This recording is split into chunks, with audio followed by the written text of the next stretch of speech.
General Matthews barely glanced at the soldier in the corner. Just another routine maintenance check. Just another afternoon in the armory. Dozens of soldiers around him, cleaning weapons, inspecting equipment, preparing for the next day's operations. Noise everywhere, the smell of gun oil in the air. He had walked this floor 100 times before. His eyes moved across the room with practiced efficiency, the way a man who has spent 25 years in the military looks at things. Not really seeing, just confirming that everything is where it should be. And then his peripheral vision caught something. In the far corner of the armory, almost hidden behind a row of weapon racks, sat a lone figure.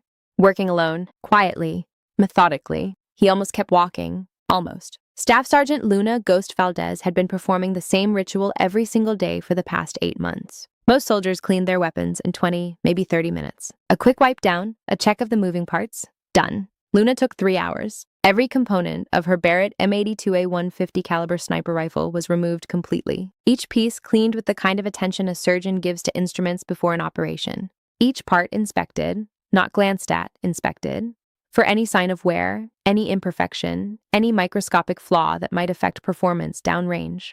Then reassembled piece by piece until the rifle was whole again. To an outside observer, this looked like obsession. To Luna, it was the bare minimum. The Barrett M82A1 is not simply a rifle. It is a precision instrument of extraordinary complexity, one that operates at the absolute edge of what physics allows. Nearly 30 pounds of engineered metal, chambered in 50 caliber, capable of engaging targets at distances so extreme that most people cannot even comprehend them in practical terms. A mile, 2 miles, and beyond. At those distances, everything matters. The temperature of the barrel, the condition of the bolt, the cleanliness of the chamber.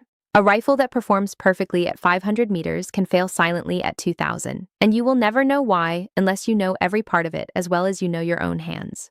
Luna knew every part.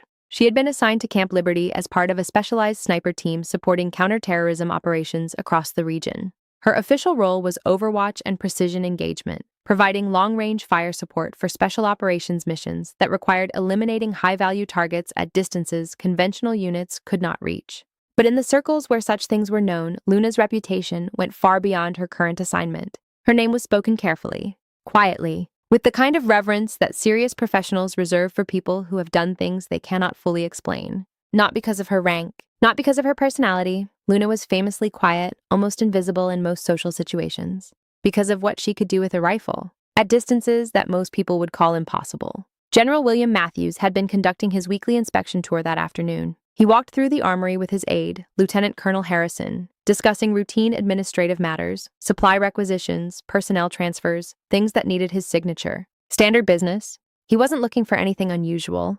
Then he saw the soldier in the corner. What caught his attention first was not the weapon, it was the way she worked. There is a difference between someone going through the motions and someone who is genuinely present in what they are doing.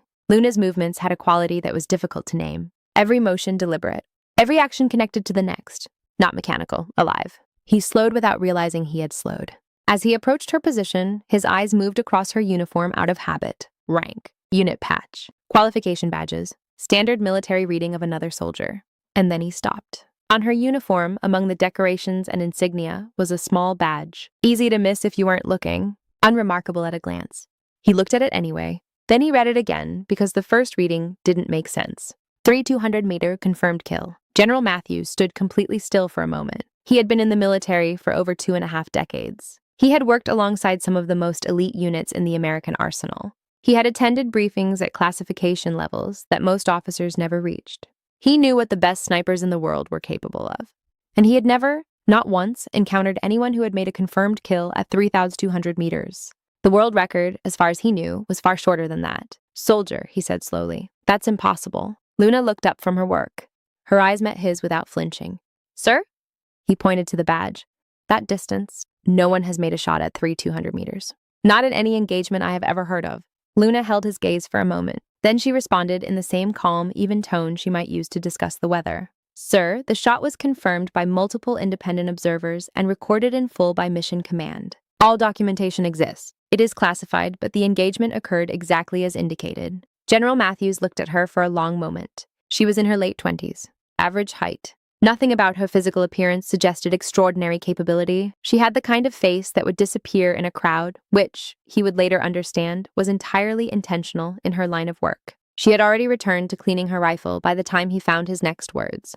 Harrison, Matthews said quietly, turning to his aide, Pull up her service record, whatever you can access right now. Lieutenant Colonel Harrison moved quickly, opening his tablet and connecting to the personnel database. He scrolled through the results, his expression shifting as he read. After a moment, he looked up. Sir, her basic information is accessible, but her complete file is flagged at a classification level we don't have clearance to view here. What can you see?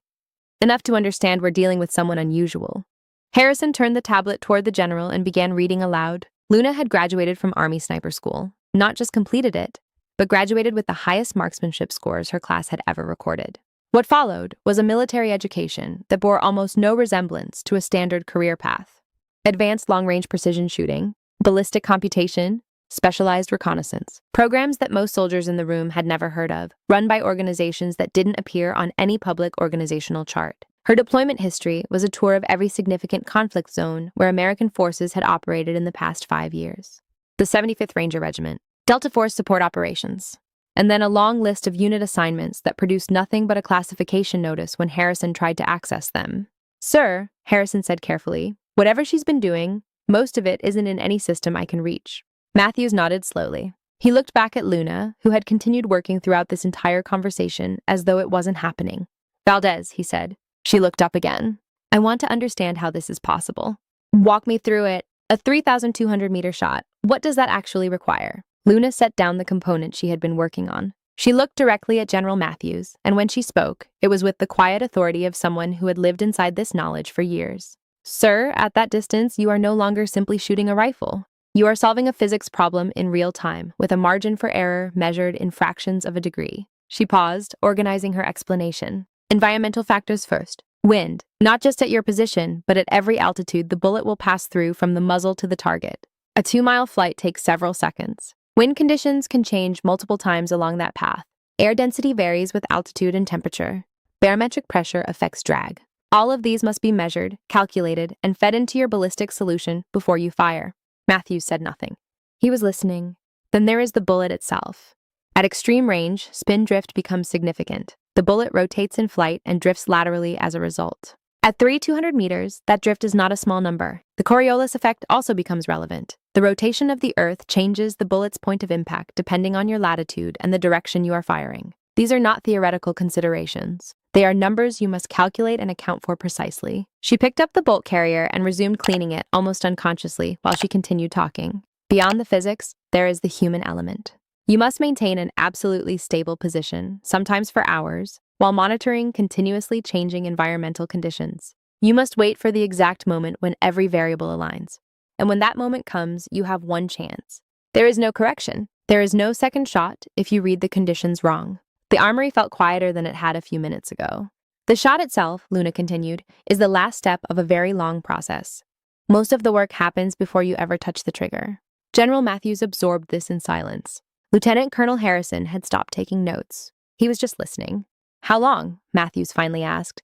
Did you hold position before the 3,200-meter shot? 4 hours, sir. 4 hours. Without moving. Movement creates variables that cannot be corrected for. When you commit to a position, you commit completely. Matthews exhaled slowly. He had commanded soldiers for 25 years. He had seen exceptional people do exceptional things.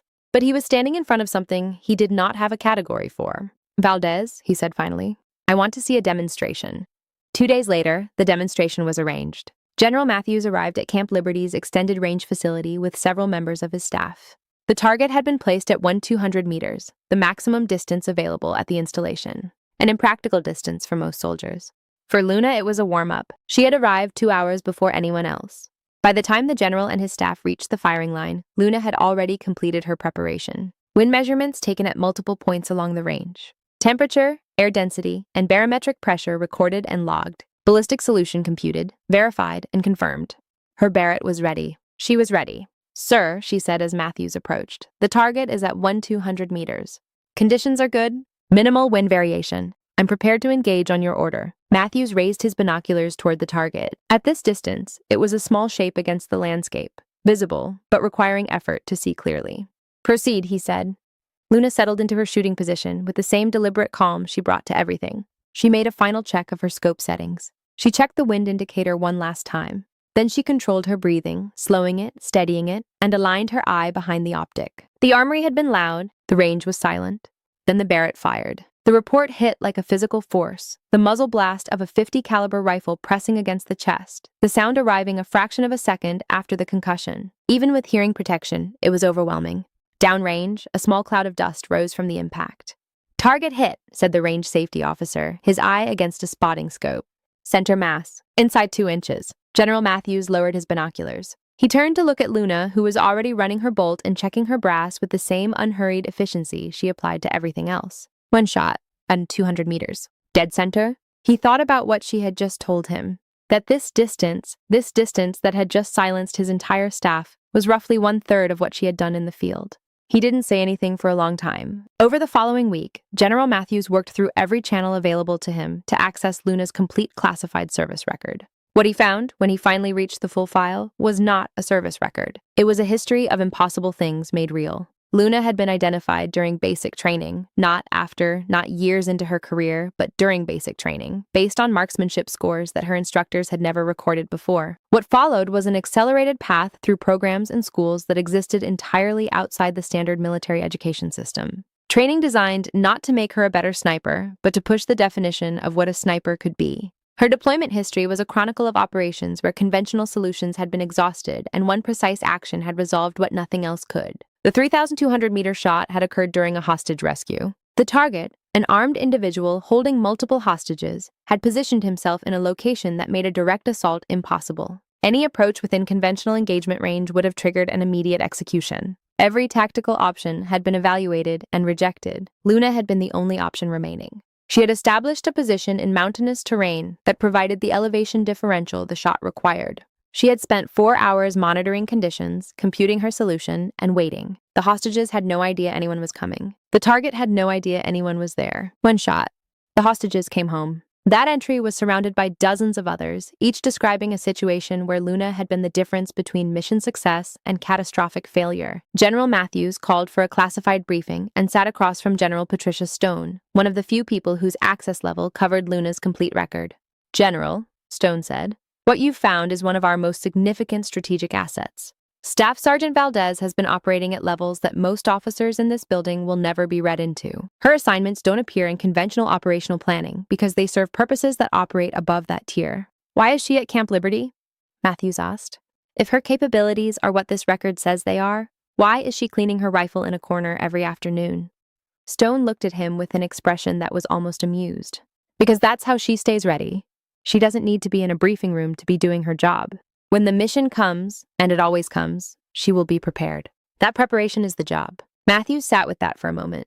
"How many missions like the hostage rescue has she run?" Stone glanced at the file. "The ones you can see in this record." "Over 40 confirmed." "The ones above this classification level?" She paused. "I'm not in a position to give you that number." General Matthews returned to Camp Liberty, changed by what he had learned. He walked through the armory the following afternoon and found Luna exactly where he expected her. In the far corner, Barrett disassembled before her, working through her daily maintenance with the same precise, unhurried focus. He watched her for a moment before she noticed him. 3 hours every day, without fail. 8 months at this installation. Possibly years before that at others. The same ritual. The same standard of preparation, applied to a weapon that most people would never fire at a fraction of the distances she had engaged. It was not routine. It was readiness, maintained at the highest possible level, every single day, for a moment that could arrive without warning and would require everything she had. He thought about what he had almost done. He had almost kept walking, had almost glanced at a soldier in the corner and moved on, because nothing about the surface of what he was seeing told him to stop. He had almost missed one of the most extraordinary people he would ever encounter, because she looked exactly like everyone else. She was not everyone else. 6 months later, Luna was deployed on a classified mission. The details of the operation remain restricted. What is known is that the mission succeeded. That a situation with no conventional solution was resolved with a precision that prevented something far worse. And that when the team came home, there was no press release, no ceremony, no public acknowledgement of what had occurred. Luna returned to Camp Liberty. The next morning, she was back in the armory. Barrett disassembled on the table in front of her, cleaning, preparing, waiting. General Matthews later said that the day he almost walked past that soldier was the most important lesson of his career. Not about snipers, not about classified programs or military capability. About people, about the fact that exceptional capability rarely announces itself. That the most extraordinary individuals in any field are often the quietest people in the room, not because they lack confidence, but because they have nothing to prove. Their work proves it for them in moments that most people never see. About the fact that if you are moving through the world with your attention on the surface of things, you will miss almost everything that matters. Luna could have corrected him the moment he said her badge was impossible. She could have laid out her credentials, her history, her record. She could have made him understand immediately what he was standing in front of. She didn't. She said, "The documentation exists. It's classified." And she went back to cleaning her rifle because the work was what mattered, not the recognition of it. Some of the most capable people you will ever meet will never tell you they are exceptional. They are the ones who show up early, prepare longer than anyone else, and do the work that no one else can do without needing the room to notice. They are the ones in the corner, quietly building the kind of readiness that can only be earned through years of silent, disciplined preparation. Because when the moment comes, and it always comes, there is no substitute for being truly ready. General Matthews almost walked past that moment. He is grateful every day that he didn't. If this story reminded you that the most remarkable people are often hiding in plain sight, share it with someone who needs to be reminded to look more carefully at the people around them.